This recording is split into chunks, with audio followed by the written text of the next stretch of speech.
This show is sponsored by Liquid IV. What do you pack in your bag when you're heading out for the day? Sunblock? Snacks? Sunglasses? Well, now there's another essential, Liquid IV. Liquid IV is more than just a drink. It's scientifically formulated to hydrate better than water alone.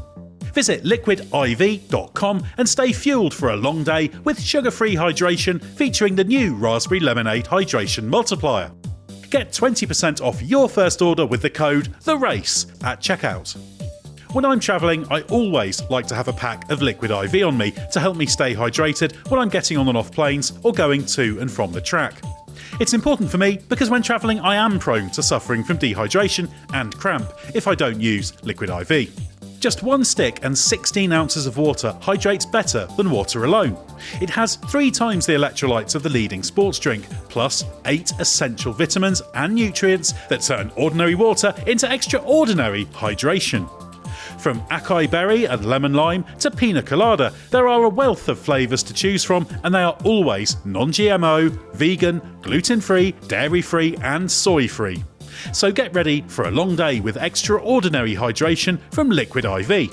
Get 20% off your first order of Liquid IV when you go to liquidiv.com and use code THERACE at checkout.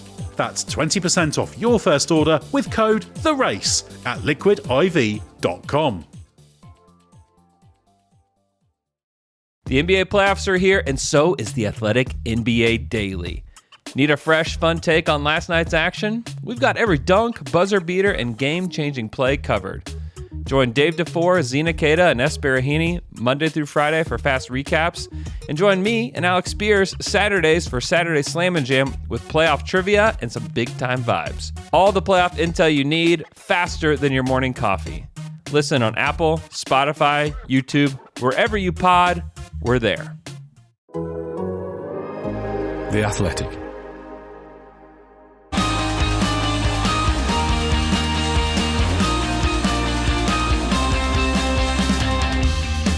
The race is on, and the Ferrari honeymoon is over for Lewis Hamilton after a dismal triple header by his lofty standards left even the man himself questioning his ability to adapt to the car. But what's going wrong, and is it just the inevitable growing pains resulting from the move to a very different team? I'm Edd Straw, and joining me to delve into the 7-times world champion struggles and answer other listener questions are Mark Hughes and Scott Mitchell-Malm. Well, Mark, good to have you back after you appeared only in clip form on the Saudi Arabia review. Yeah, I was just like in a box the whole time, just, sort of like, what do you call it? Cryogenics, when they get frozen.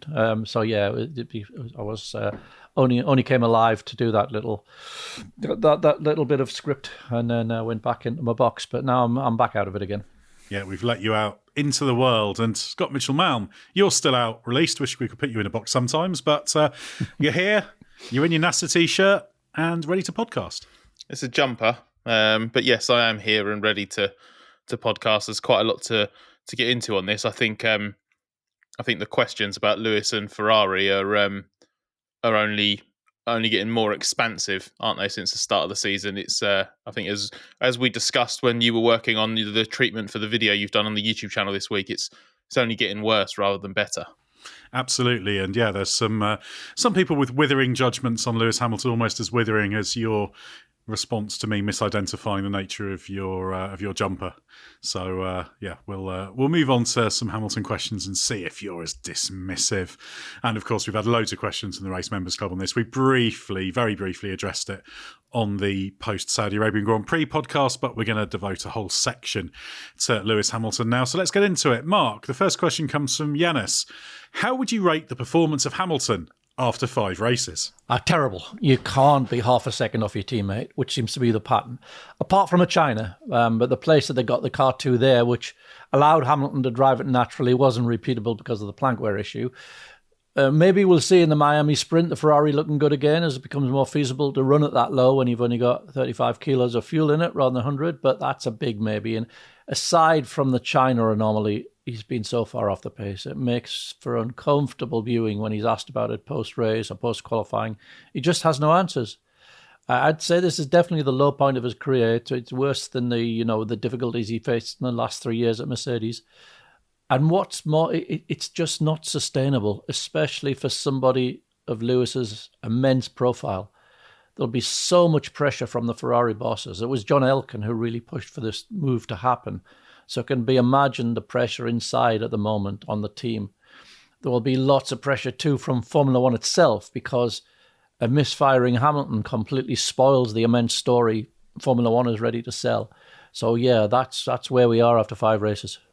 Would you agree with that assessment, Scott? Terrible was the word Mark opened with. Yeah, and it's well below expectations, both internally and externally. I think the fact that there have been these kind of supposed micro breakthroughs and what have ultimately been false dawns have made it worse, because there were and have been sort of moments through a Grand Prix weekend, not just sort of single stints in the race, where it does look a little bit more encouraging. You know, I go back right to the start in Melbourne, and the progress that was made literally from one day to the next, Friday to Saturday there, in terms of adjusting more to what Charles Leclerc was doing and what the Ferrari seemed to need, with a little bit of Hamilton's own driving style still present. He was very close to Leclerc in execution, even if the final results were obviously still a little bit worse. And then obviously when everything was hooked up in China on sprint qualifying and the sprint race, he's very good again. But they've just been, but first of all, they've been coming less frequent in the weekend since then. The triple header has been very bad for Hamilton. And I can't help but wonder if he is potentially overthinking and overcomplicating this situation a little bit. I've said a couple of times during this triple header when we've discussed it, maybe not so much on the podcast yet, but it feels a little bit like he's becoming a bit more like Daniel Ricciardo at McLaren in his second season there, and is trying to kind of jam his driving style into the mold of a driving style that works more for the Ferrari. And it's not working. It's not coming naturally. And I think he's actually maybe just thinking too consciously about it. And part of me wonders, one, if that is going to be reconcilable. Is he actually going to be able to make that driving style transition or not? Or is it always going to be this kind of slightly mangled hybrid? And two, much like with Ricciardo at McLaren, would he just be better off just driving the Ferrari how he wants to drive, and knowing that he might be a tenth or two off Leclerc, but he won't be half a second off? Because I am becoming increasingly convinced, and maybe we can discuss a little bit. I don't know whether, Mark, you agree with this, because the data might prove me wrong here, but I'm becoming increasingly convinced that the more Hamilton tries to adjust to the Ferrari, the worse he's getting. And he might just be better off trying to do it his own way. Yeah, I think there's probably some truth in that. And I think also the way that they've had to develop the car since realizing its limitations, and there is a problem there at the back of the car.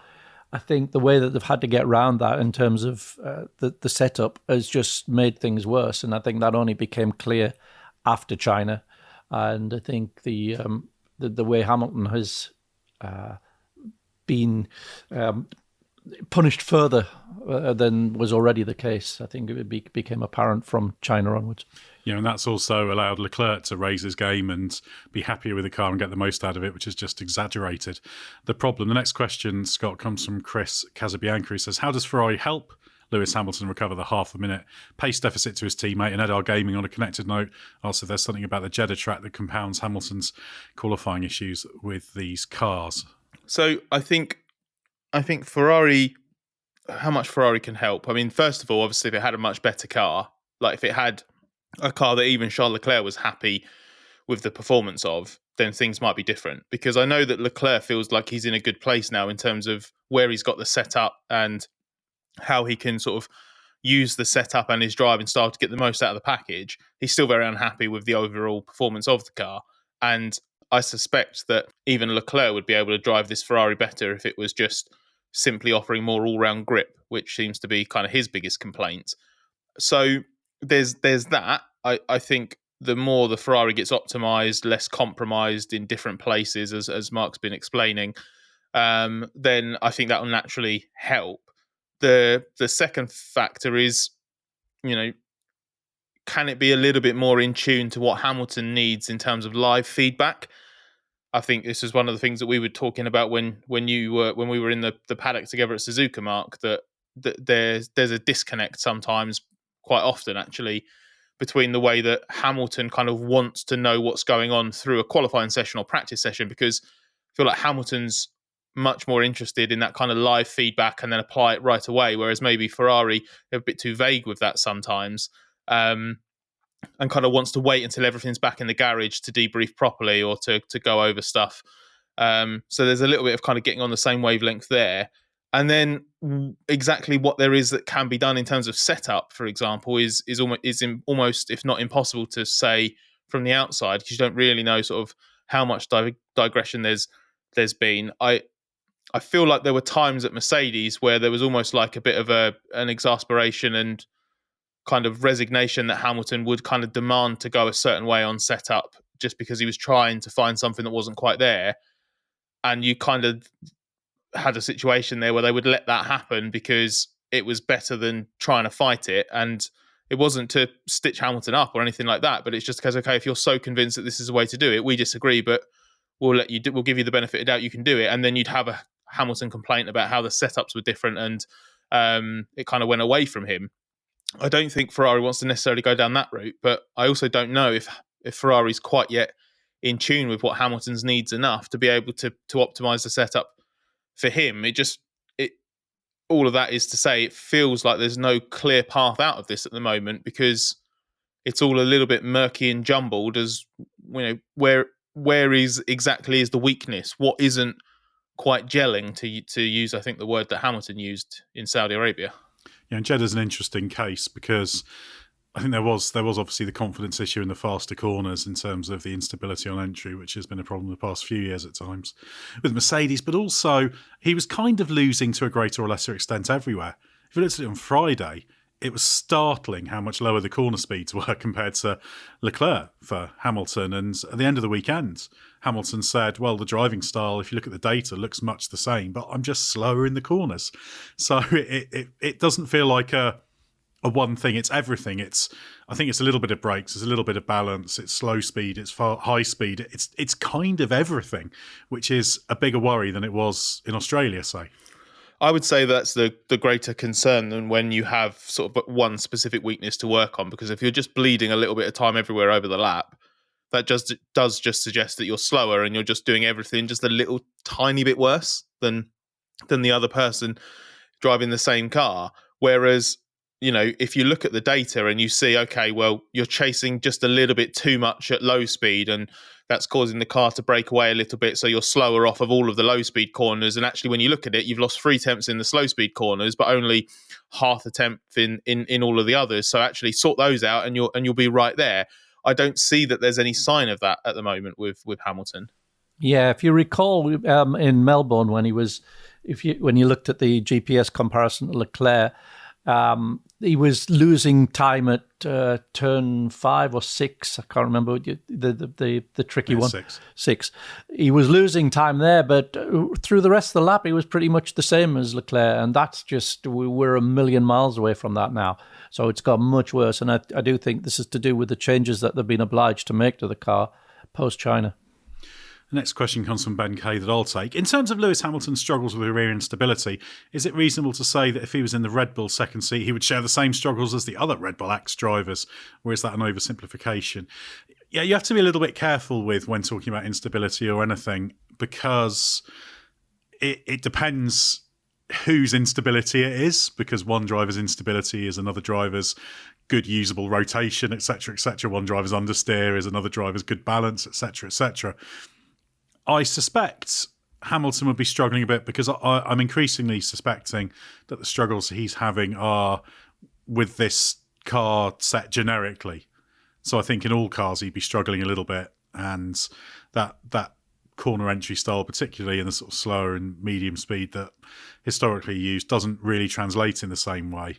So there'd be some of the same things. I think one thing that's interesting is that we saw right at the start of this rule set, Leclerc modified his braking approach quite significantly and quite quickly, almost immediately in testing, in fact. It took Carlos Sainz a while to get on top of that, even though he knew it was happening. And Verstappen's not kind of a last of the late breakers. He's kind of a manipulator of the car in under braking, and he uses, when the car does have the good rotational entry, he uses that, but then he's able to make sure that any switch to understeer is mitigated mid-corner, and he's on top of any oversteer, provided it's not too much. So the short answer is, I don't think it would be exactly the same struggle if you put Hamilton into the Red Bull second seat, but I think in any car of this set, he'd probably be struggling to a greater or lesser extent. But I think it's a tiny bit different to what the Red Bull drivers are struggling with. And I think that rear instability with Hamilton, I don't know how you see this, Mark, but I think the rear instability he talks about is primarily in terms of the high-speed corners, because that's what you need in order to get the through-corner balance that's not too time-sappingly understeering.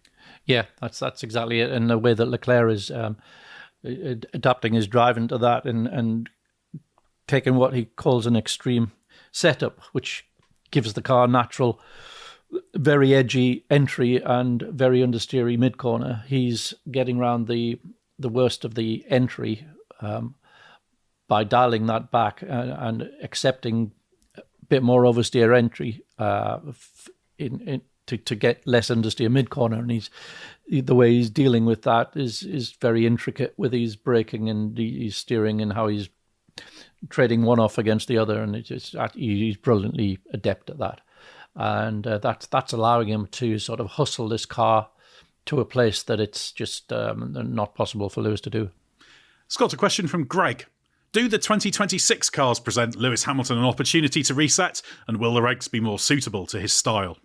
Yes, they do offer an opportunity, but I would say it's probably more than that, and it's the last chance saloon, really, because while there have been enough moments where you can still see that every now and again the old Hamilton is there, the concern is obviously as a driver who is beyond their peak will suffer from, the good days are still accessible, but it's replicating them day in, day out, weekend in, weekend out, like Hamilton has done so many times, that kind of fades.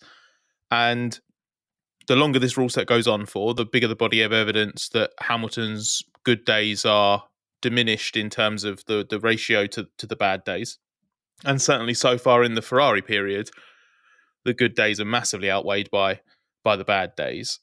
So if he finishes this entire rule set with being second best to Leclerc in the Ferrari after being ultimately shaded by George Russell at Mercedes, and certainly having a very difficult final half season at Mercedes, if he's the same in a completely different profile of car in 26, then there's kind of no hiding anymore, is there? It can't just be because your point about it being something that is intrinsic to this current set of rules is kind of the last caveat, isn't it, for Hamilton, that it isn't just him.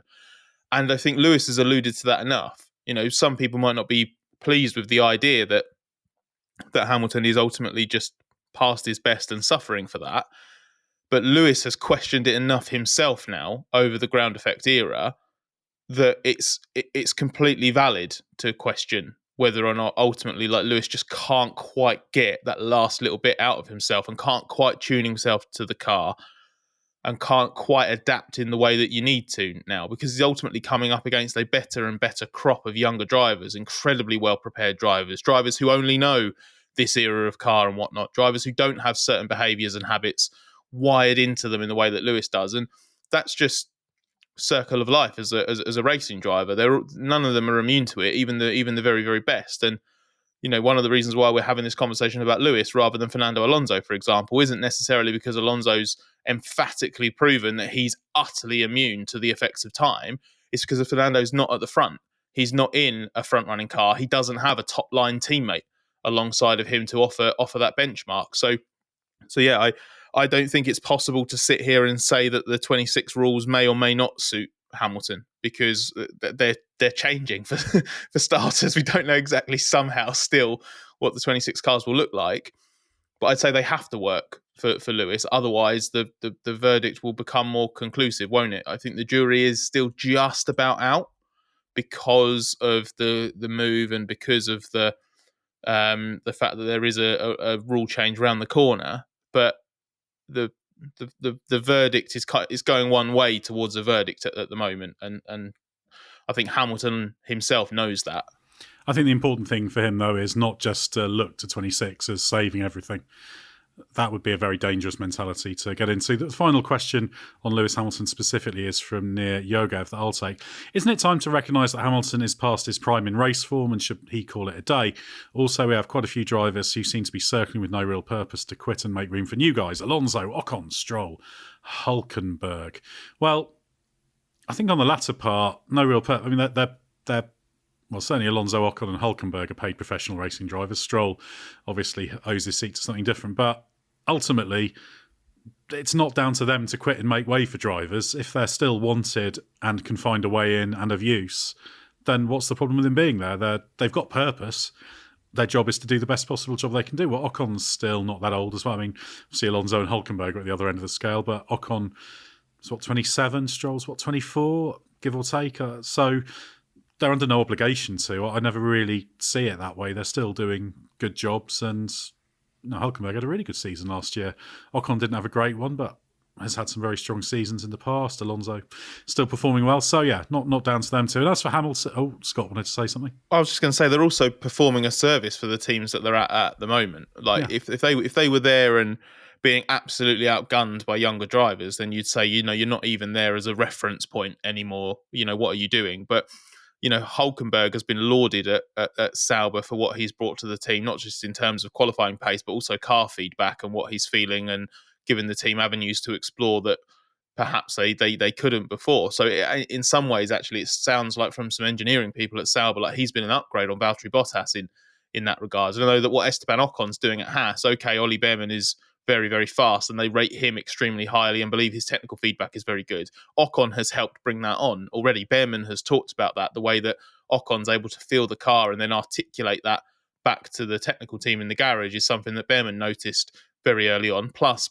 Ocon has scored big on the days where the Haas has been able to score big this season. So yeah, I think he's in a different bracket of driver there. I think you need to get to a point in that when you're a midfield driver and you're in those teams towards the back of the grid, I think you need to have a prolonged period of being second best to one or multiple teammates, so that there's just an emphatic body of evidence that you kind of can't offer anything across the board anymore. Just to bring it back to like Hamilton, one of the reasons why it's taken so long for us to talk about him maybe in this way, and it's much more of running out of mitigating factors for him, is that his success and longevity earned him the benefit of the doubt. He had built up an enormous amount of credit as a racing driver, and that credit hasn't totally run dry yet. But by the end of this season, it will, the reason I said last chance saloon is 2026, is if he can't make any progress over the course of this season, and part of me does still believe that he will, because I don't think he's an entirely spent force or anything like that. But if he does get to the end of the season, then I think he will be trading on no remaining credit in terms of it, like the finger being pointed at him. And then it'll be all on coming out strong next year to prove that that's not the case. I think it'll be completely, what's the word I'm looking for? It would be completely neutral going into next year. And then next year will determine whether or not it's been him all along, or if he just needed a different profile of car. And ultimately, in terms of should call it a day, it's entirely up to him when he calls it a day. Either the driver decides or they run out of opportunities. Don't they? Those are the two mechanisms pretty much that stop drivers' F1 careers. So I never think there's a time where a driver... there's a time where you could argue they should retire, but it's not down to them to do it. If he wants to be kind of a second stint Ferrari Kimi Räikkönen for 5 years, then... he can if they want him, and there's nothing wrong with that. But I do think if you're looking at past his prime, it's possible. It's probably more likely he is than isn't. But you just want to wait and see how it all plays out, don't you? You only really know once you get to the end of the road, whether that's a year, 2 years, 5 years, 8 years away. Yeah, exactly. That's the benefit of hindsight. I just wondered, actually, Mark, what's your view on what I was talking about with kind of the credit that Hamilton had built up and having the benefit of the doubt, and then kind of this year being quite significant in determining whether it was him all along, because that I think has been something that some people are obviously looking at it now, and I see it on social media, for example, and they say, see, Hamilton's been washed this whole time. because they made their mind up 2 or 3 years ago when he started struggling in this rule set. It's possible that they're right, but they'd be right for the wrong reasons, because it's just, you can't know. You can have an inkling, but you can't know, because it's such a complex sport when there's machinery involved. And the one beacon of hope, I would say, for him is that every now and again, Silverstone last year, Spa last year, China this year, he goes and delivers a performance that's absolutely sublime, which that's not how you would imagine a gradual deterioration of performance, age-related performance, plays out, and is more consistent with, I managed to get the car just how I liked it that time, and most of the time I can't. It's more consistent with that, but at the same time, different ages for different people. Obviously, it does begin to grind you down and grind your performance down. So we can't know at this stage. There's a lot of conflicting evidence. There's a lot of noise in it. But yeah, as for I told you so. It means nothing. It means nothing, because you can just it's like binary. So you got half a chance of getting it right. You got 50% chance of getting it right by just saying something random. That's the whole methodology for this podcast. Just say something random, half a chance of getting it right. So you've shown behind the curtain there. Life is busy, but often the hardest thing about work is the constant noise and distractions. I sat down to write this ad and a text went ping and an email went ding, and that made me realise I hadn't replied to someone from yesterday, and guess what? I'm going to be late for my next meeting too. Yep, it's more challenging than ever to meet the demands of today's competing priorities without some help. And that's where Grammarly comes in. Grammarly is the essential AI communication assistant that boosts productivity so you can get more of what you need done faster, no matter what or where you're writing. And sure, Grammarly can help with your spelling and grammar, but what I like best is that it works seamlessly in the apps you already use, like Slack, Gmail, Office and Outlook, without any need to copy and paste. In fact, 90% of professionals say Grammarly has saved them time writing and editing their work. So let Grammarly take the busy work off of your plate so you can focus on high impact work. Download Grammarly for free at grammarly.com/podcast. That's GRAMMALRY.com/podcast. How can you grow your business from idea to industry leader? Bring your vision to life with smart business buying tools and technology from Amazon Business. From fast, free shipping to in-depth buying insights and automated purchase approvals, we deliver everything you need to achieve your goals. It's not easy to stand out from the crowd. Simplify how you stock up to get ahead. Go to amazonbusiness.com for support. Right, let's get on some more questions now. We're staying in the world of Ferrari, Mark, with a question from Ice Cold Andy. Mr. Ice Cold Andy, if I could actually read. Mr. Ice Cold Andy 23. That's amazing. That's fantastic. I didn't parse that one very well. That's so good. That's so good. That might be. That's like on your podium of members' names butcherings. Yeah, Mr. Ice Cold Andy 23. There we go. I think we might have to switch to making it mandatory for all members to supply their passport with their name on it and a video of how to pronounce it, and then I might have a chance. I don't think you can put this one down to that. It looks like a slightly tricky one to pronounce. No, that was just me. It's just me being inept. Anyway, the question is: Charles Leclerc is driving brilliantly, but Ferrari's season so far has mostly been a massive disappointment. What do you do if you're Ferrari for the rest of the year, given the huge points gap this early in the season? So, what are you doing, Mark, if you're Fred Vasseur? I think you still have to try to rescue the season at this early stage. You need to understand where this has come from. You need to understand, is it a design problem, a simulation problem, an understanding problem? You won't be confident in yourself until you've nailed that problem. So forget the championship for now. Just focus on getting to the bottom of why the car is like it is and really properly nail your understanding. And only then will you be properly equipped for the future. You can't just go on to the next project and hope that whatever had you over this time, whatever it was, doesn't happen again without knowing what that was, because it will bite you somewhere down the line. That's 100% certain. Yeah, that's the big question for them. you only really know what you should do once you've got the answer of what the problem is.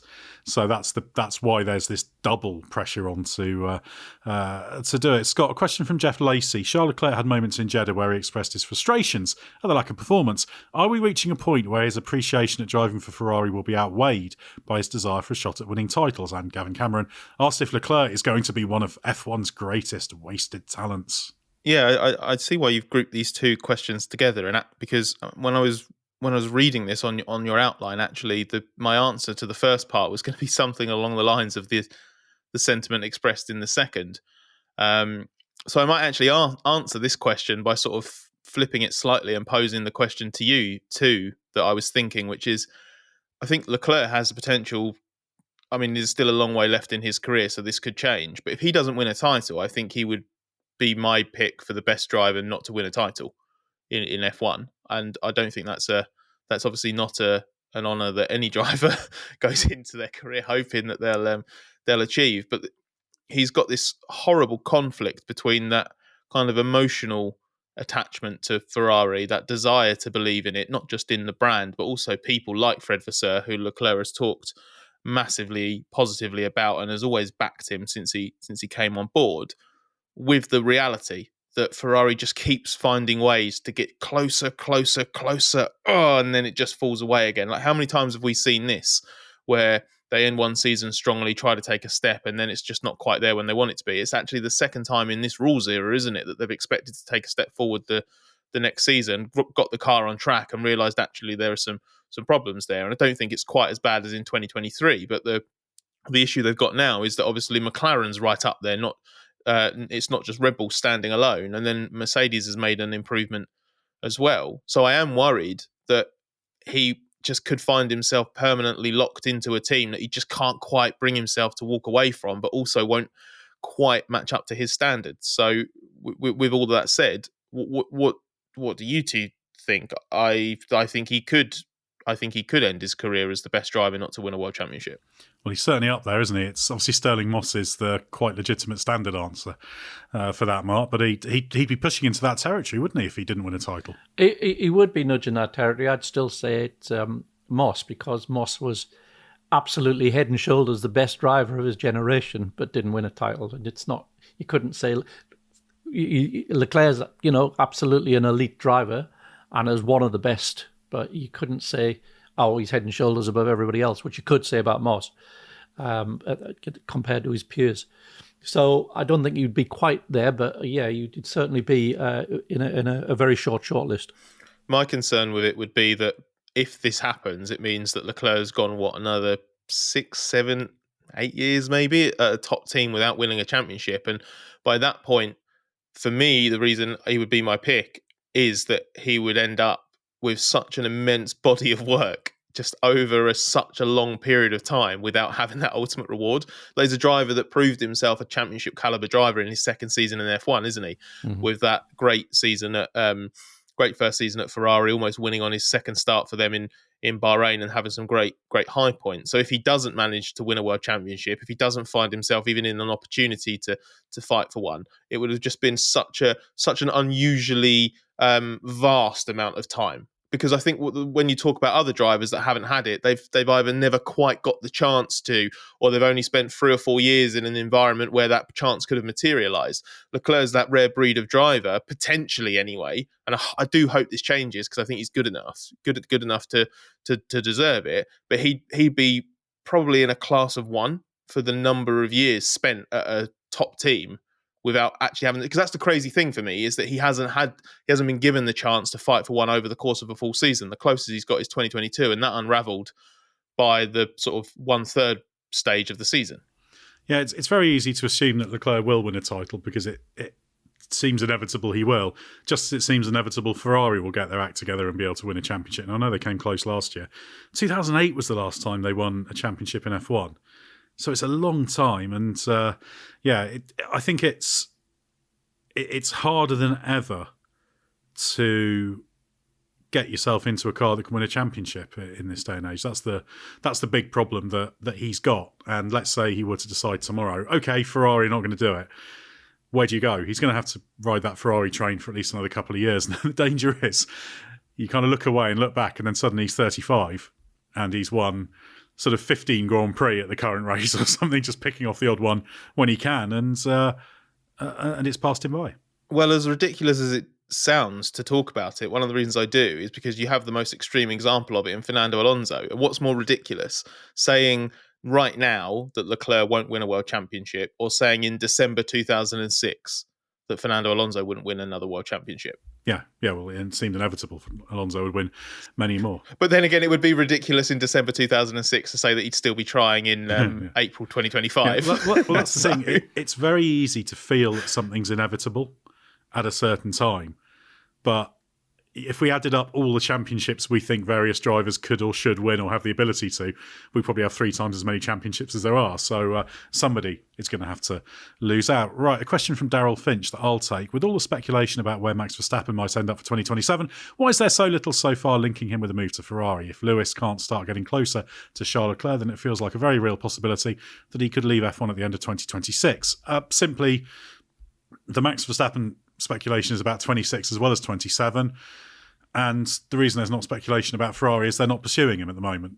That there are pursuits of Verstappen in various forms going on elsewhere, but Ferrari have got Leclerc and Hamilton signed up, and at the moment it's not going to change before 27. So they're not really in the game at the moment. If you're going to have a complete sort of whiteboard, work out all the possibilities, there are scenarios where Ferrari could be relevant, but they're just not at the moment, because it's not just pure speculation of, oh, wouldn't it be interesting if this happened or wouldn't do this. We know that Aston and Mercedes have been chasing actively for a move in the shorter term. What we don't know is exactly what Max Verstappen's thinking. Mark, the final question for this section is the media line that this is from Aidan Fozzard. The media line has been that Max is outperforming the car. Should we now accept that the Red Bull is no slouch? Once dialed in, it appears to be at least as fast as the McLaren over one lap and not that far off over a race distance. Will it be fastest come round 9 rule changes?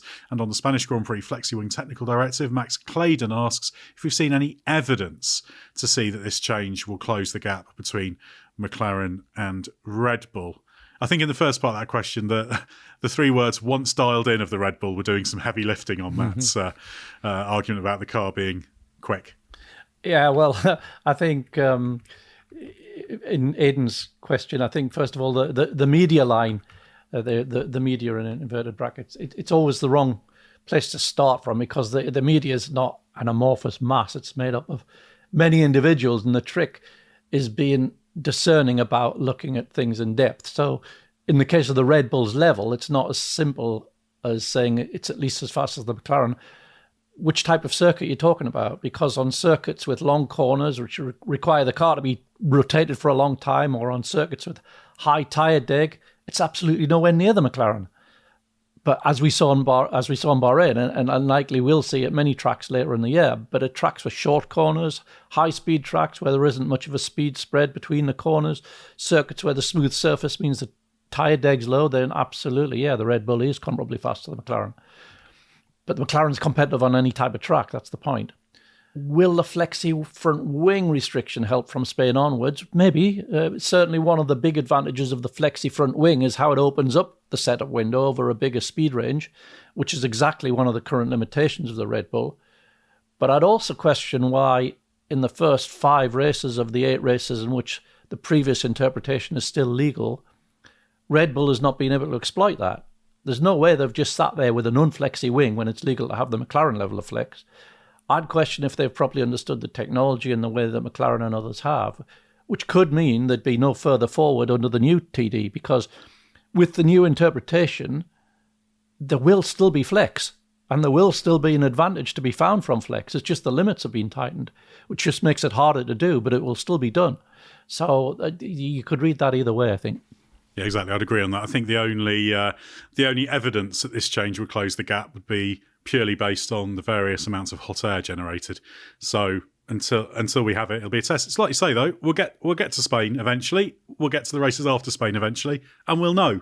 So yeah, that's the thing to look out for. That will answer all of the questions.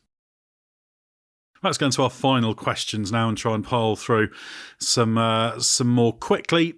Mark, a question from Alan. Are there any circuit types remaining that Oscar Piastri has not yet proved himself at?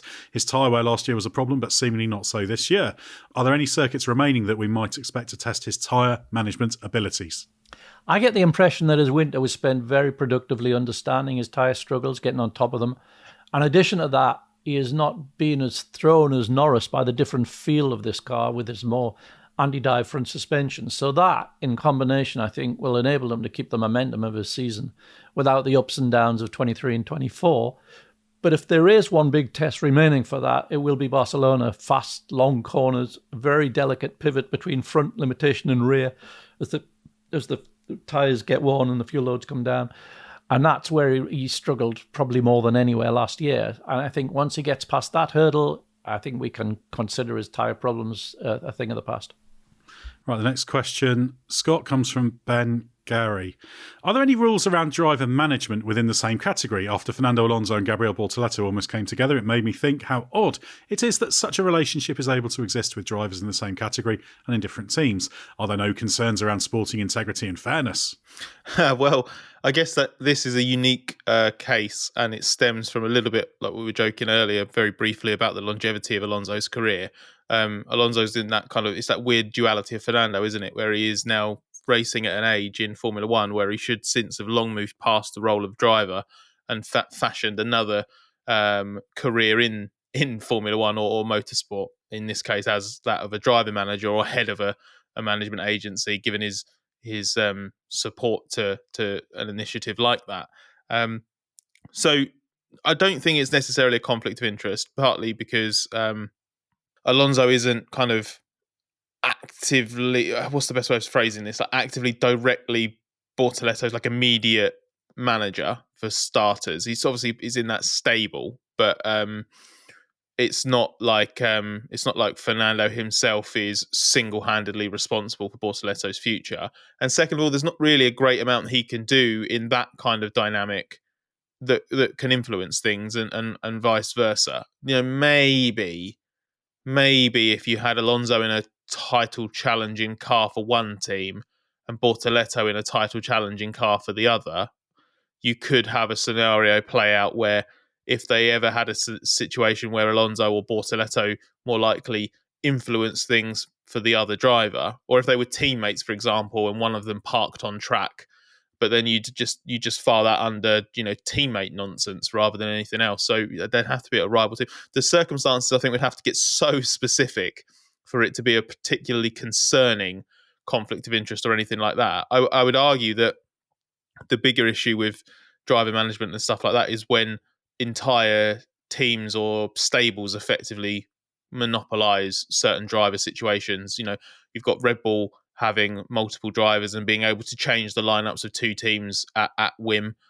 You've even got a situation, it's not quite the same, but Mercedes, for example, where George Russell and even Esteban Ocon fall under that kind of oversight. So if anyone wants this, it's that slightly weird scenario where if anyone wants to take Mercedes' lead driver off them at the moment, they have to go and speak to Mercedes to do it. So they can't really you can't really gazump the team in that scenario.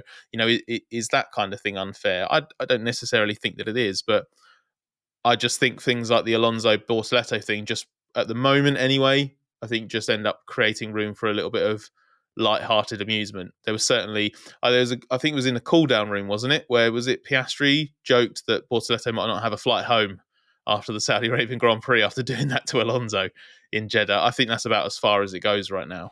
Yeah, and ultimately there are a lot of conflicts when it comes to driver management, in particular in the F1 paddock. It's fair to say it'd be quite difficult to clear all of that up, but obviously you've got to be vigilant for anything dubious going on. But I don't think that's going to change anytime soon. Question from Henry H that I'll take. What more can be done to slow down drivers who cut corners? How about 1996 Monza-style tyre bollards? Well, I doubt Damon Hill would like that idea, given what happened to him while leading that race in 96. But, I mean, yeah, if you want to slow down drivers who cut corners and you're happy with something for them to hit, then, yeah, a wall, tyre stacks, whatever, giant curb, that kind of thing is all fine. And I do think that when it comes to any kind of track limits or corner cutting, a natural physical limit is always going to be preferable to something you govern or manage by stewards and time penalties and that kind of thing.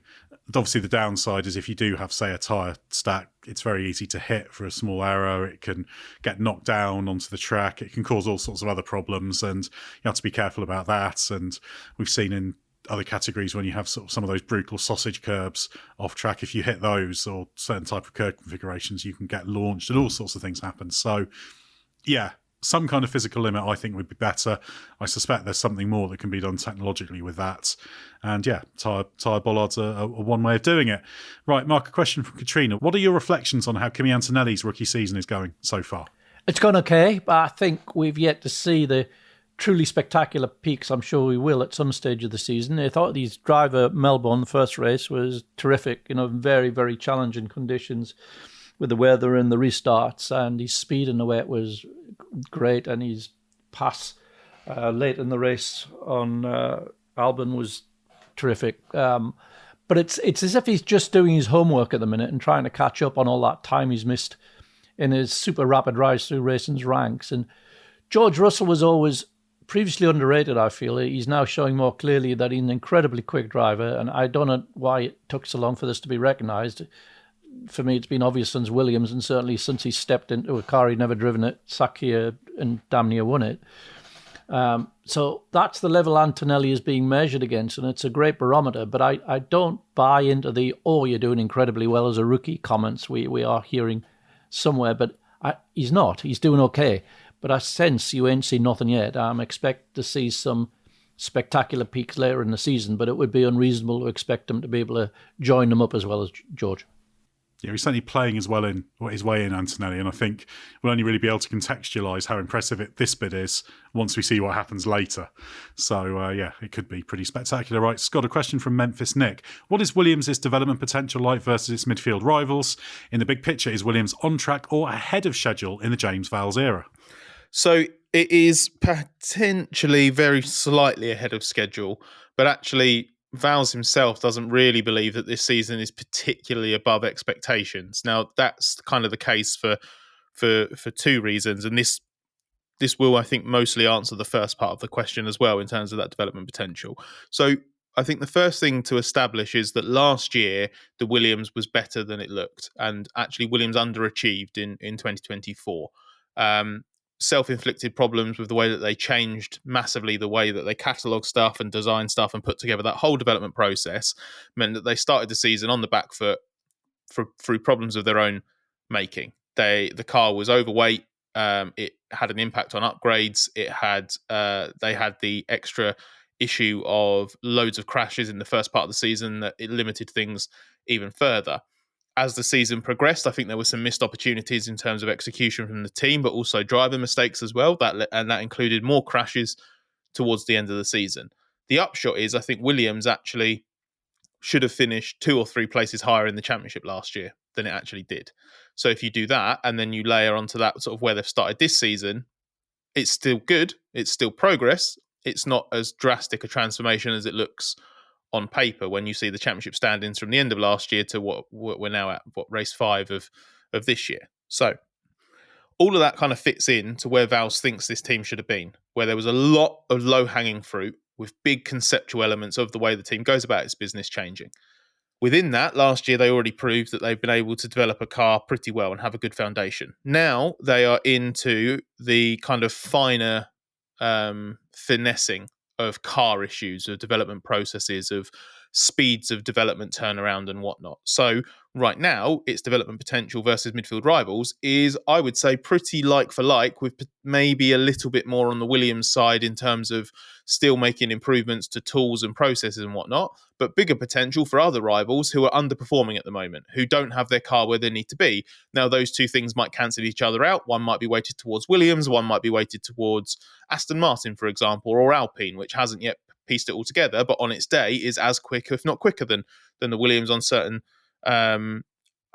circuits. So you also have a very specific issue that they have at the moment, which has been there for many years, might even predate the ground effects era, but has certainly been pronounced because of it, where when the car is in that phase of braking and having steering input, that's where it has an instability and it has a weakness. Carlos Sainz's arrival has helped revive that as a topic. Alex Albon accepts that maybe he's been getting a little bit too much kind of used to the problem and accepting of it. but it's back on top of the agenda again. Vals thinks that they've already got that down from like a 9 out of 10 problem at its worst a couple of years ago to a 4 out of 10 now, but it's still something that is in the process of being dialed out. And Sainz thinks that in particular is something that maybe not this season, but in the future will unlock a load of performance for Williams and help it move even further up the grid. So I appreciate that that's not maybe like a on track or ahead of schedule kind of thing, but I hope that helps kind of contextualize the whole process. Ultimately, this is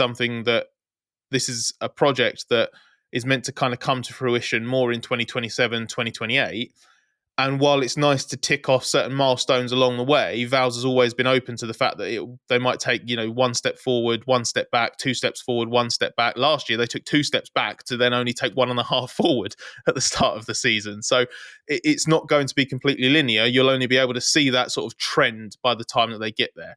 But if you're looking at a team that wants to fight for podiums or wins in 27, 28, then I think Williams is about on track in terms of, I would certainly back Williams to get to that point at the moment based on its trajectory than Aston Martin, which has a lot greater potential and has a lot bigger, better, fancier ingredients to throw into the mix, but doesn't look like that's coming together into anything like as cohesive as the Williams is at the moment. Next question from Michael Bergman. I'll take. I do not understand the lines before the cars leave the pit lane. Watching qualifying in Saudi Arabia and Red Bull were last to leave and there was already a queue. Why would Red Bull not wait a minute and then send them out? It makes it way easier to control tyre temp. Yeah, well, there's all sorts going on with that. Obviously now, as of the rule change last year, you've got to make your gap in the pit lane because there's the various delta times on track you've got to adhere to.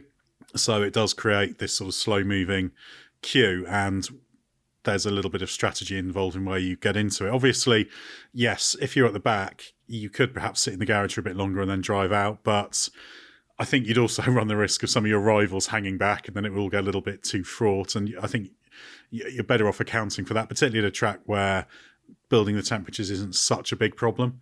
And they factor it in as well. They'll factor in how much time there is for waiting, etc. And often you need to be in that queue just to make sure you don't get caught out by anything.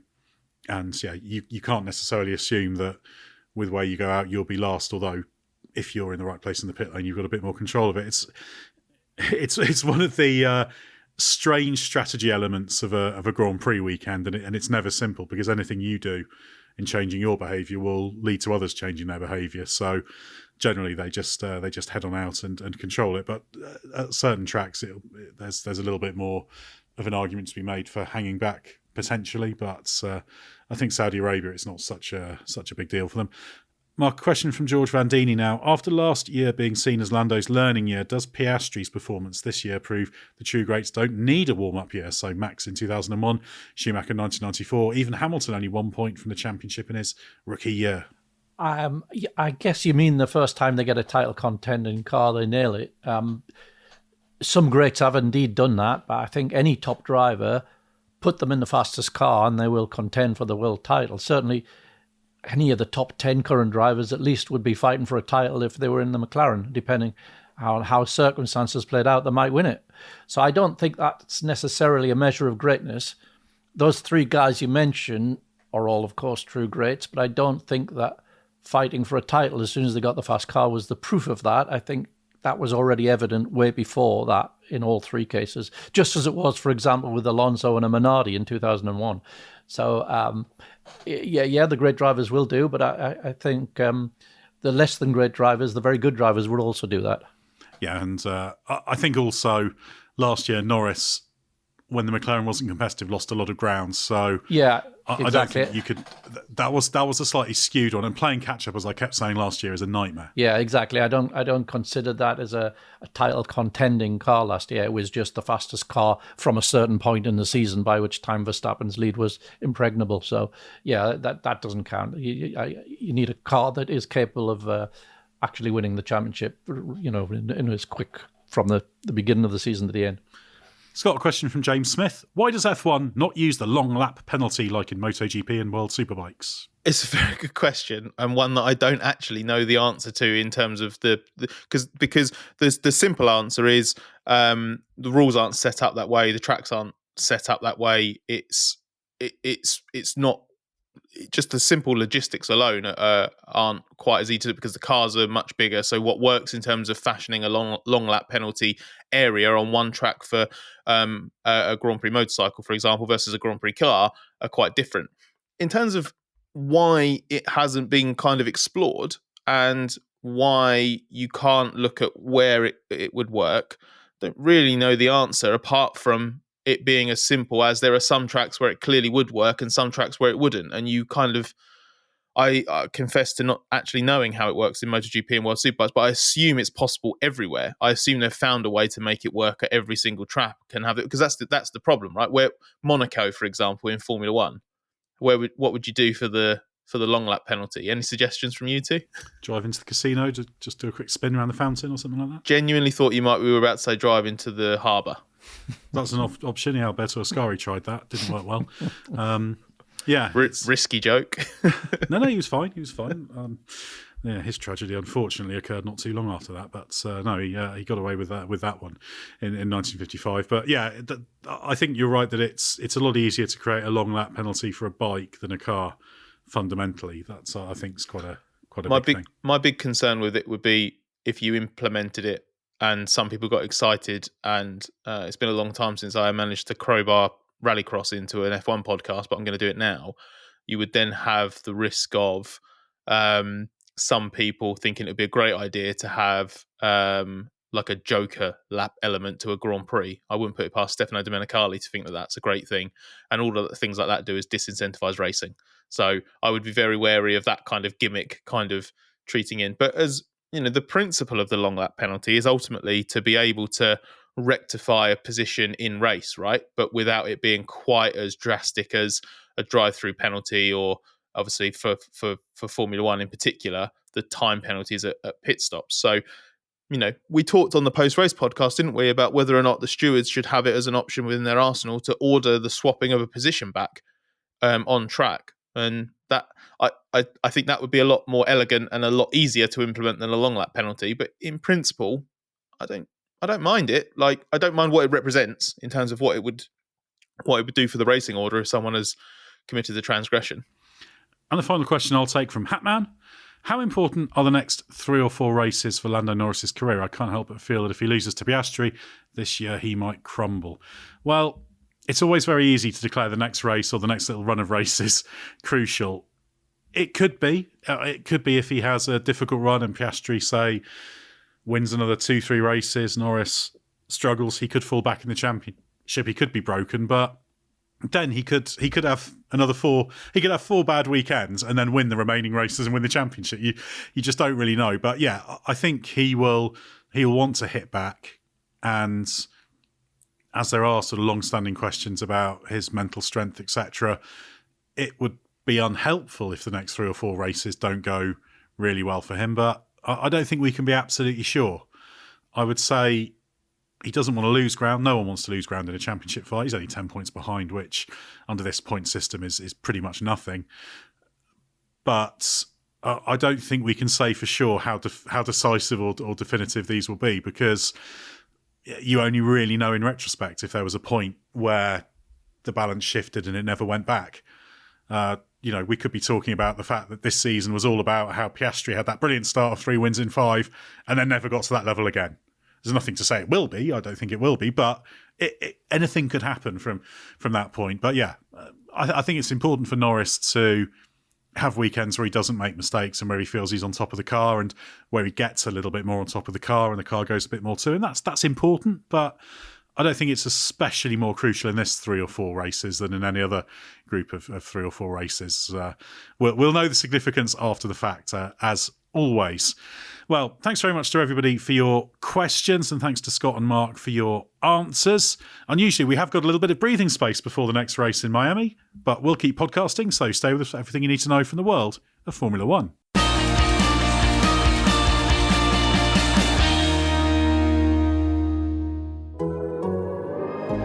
The Athletic.